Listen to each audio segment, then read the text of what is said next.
वो कहते हैं ना कि जीतना हो तो असफलता के सभी रास्ते बंद कर दीजिए। नमस्ते दोस्तों, मेरा नाम है महेश। आज आप लोगों को मैं एक कहानी सुनाता हूं।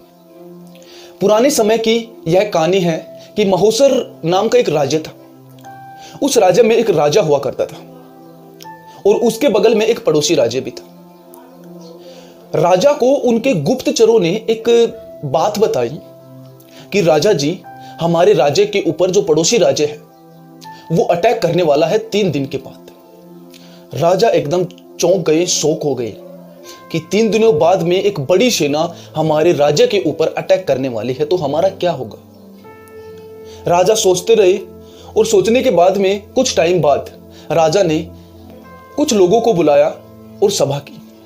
उनके जो मंत्री लोग हैं उनको बुलाया और सभा की और उनसे पूछा कि आप लोगों को शायद नहीं पता है कि 3 दिन बाद में जो पड़ोसी राज्य है, जिसकी विशाल सेना है, बड़ी सेना है, वो हमारे राज्य के ऊपर अटैक करने वाली है, यानी कि हमारे ऊपर युद्ध करने वाली है, हमारे साथ युद्ध करने वाली है।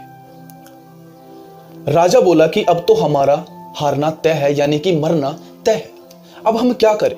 अगर आप लोगों के पास में कुछ सलाह है तो आप बता सकते हैं।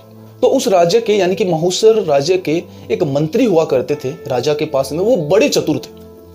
उसने बोला कि राजा जी, मेरे पास में एक आइडिया है, एक सलाह है, अगर आप लेना पसंद करते हैं तो मैं सुनाऊं। राजा बोला, जी मंत्री जी जरूर सुनाइए। मंत्री बोला, राजा जी 3 दिन बाद में हमारे राज्य के ऊपर पड़ोसी राज्य अटैक करने वाला है, यह हमें पता है। अगर हमें जीतना है या हमें अपने आप को बचाना है तो हमें आज ही उस सेना के ऊपर यानी कि पड़ोसी राज्य के ऊपर अटैक करना होगा।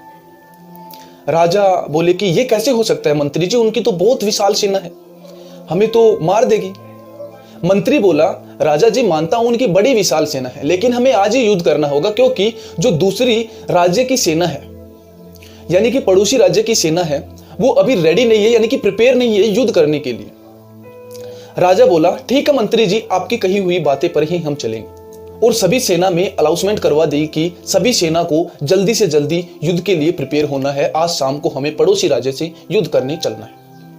सभी की सभी सेना शाम को रेडी हो गई और रेडी होने के बाद में राजा के साथ सेना चल पड़ी दूसरे राज्य में। पर दूसरे राज्य में जब जाती थी तो उन्हें एक विशाल नदी को पार करना होता था। उस सेना को वो जैसे ही विशाल नदी को पार की और पार करने के बाद में राजा जी ने उस नदी के जो पुल है उसमें आग लगा दी और सभी सेना को बोला कि सभी सैनिक यह बात सुने कि आप लोगों के पास अब कुछ नहीं है, आप लोगों को यहां पे जीतना है या फिर मरना है, अब आप लोग डिसाइड करेंगे। अब डिसाइड करने के बाद में वो लोग खुद से डिसाइड किए कि हमें तो अब क्या करना है, हम तो मर जाएंगे, ऐसा सोचने लगे। वो लोग जो सैनिक लोग हैं वो सोचने लगे कि अब तो मरेंगे, अगर हम अच्छे से पूरी क्षमता के साथ युद्ध लड़ेंगे तो हम जीत भी सकते हैं। उस सेना ने ऐसा ही किया और अपनी पूरी क्षमता से उस युद्ध को लड़ा और एक विशाल सेना को हरा भी दिया। हालांकि स्टोरी यहां पे ही खत्म होती है।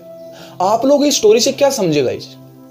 दरअसल हमारी लाइफ के अंदर भी कुछ ऐसा ही होता है। जब हम सफलता की साइड बढ़ते हैं तो हमारे डिफरेंट ऑप्शन आ जाते हैं बीच में, यार वो कर लूं, वो कर लूं, है ना, समझ रहे हो ना। तो ऐसा बिल्कुल भी नहीं करना है, हमारा जो ध्यान है वो नहीं भटकाना है। अगर हमें सफल होना है तो असफलता के सभी रास्ते एकदम क्लोज करने होंगे, बंद करने होंगे। हालांकि आप लोगों ने स्वयं महसूस किया है कि जब हमारे असफलता के सभी रास्ते बंद होते हैं तो हम दुगनी मेहनत से अपने गोल के ऊपर काम करते हैं, यानी कि अपने एम के ऊपर दुगनी मेहनत से काम करते हैं और सफलता जल्दी से प्राप्त कर लेते हैं। असफलता के रास्ते बंद करने के बाद आप दुगनी स्पीड से काम करेंगे और सफलता प्राप्त कर लेंगे। और डरो नहीं, समस्या आपकी क्षमता से बड़ी नहीं है। जुट जाइए, सफलता आपकी राह देख रही है। होप करता हूं आप लोगों को यह स्टोरी अच्छी लगी होगी। अच्छी लगी हो तो लाइक, शेयर और सब्सक्राइब करना बिल्कुल भी मत भूलिएगा। और ऐसे ही अमेजिंग और मोटिवेशनल स्टोरी सुनना चाहते हैं तो हमारे साथ जुड़ना बिल्कुल भी मत भूलिएगा। Thank you for watching, bye.